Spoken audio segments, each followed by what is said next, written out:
முதல்ல இந்துக்கும் முருகனுக்கு என்ன தம்பி சம்பந்தம் இருக்கு தம்பி? யாராவது சொல்லுங்க தம்பி. முருகன் இந்துவா தம்பி? நான் கேட்கறதுக்கு பதில் சொல்லுங்க. யாராவது முருகன் இந்துவா? தங்கச்சி முருகன் இந்துவா? சிவன் இந்துவா தம்பி? தம்பி தம்பி ஒன்றுன்றது நீ தான் கேள்வி கேட்ட. சிவன் முருகன் இந்துவா?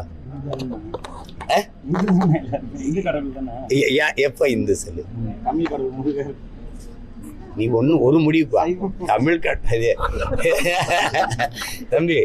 கூட்டு, பொரியல், அவியல், சோறு, சாம்பார் எல்லாம் சேர்த்து சாப்பாடுன்ற மாதிரி வெள்ளைக்காரன் இந்துன்னு ஆகிட்டான். ஏன் முருகனுக்கும் சிவனுக்கும் தெரியுமா அவன் இந்துன்னு?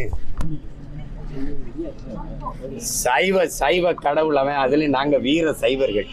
உங்களுக்கு இப்போதைக்கு அரசியல் இல்லை, என்ன செய்யறதுன்னு தெரியல.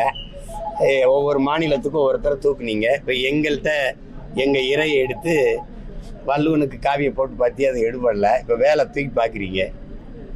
ஏதோ ஒன்று உங்களுக்கு போடுறீங்க. இந்து மாநாடு போட்டு அந்த வாக்கை எத்தனை மாநாடு போட்டாலும் ஐயா எடப்பாடிக்கு பின்னாடி தானே போய் நிற்கணும். என்ன தங்கச்சி? அவரே சொல்கிறாரு, நானே முருக பக்தன், என் பேரே பழனிசாமின்னு. இந்த முருகனை கும்பிட்டு அந்த பழனிசாமிக்கு பின்னாடி தான் போய் நிற்கணும்.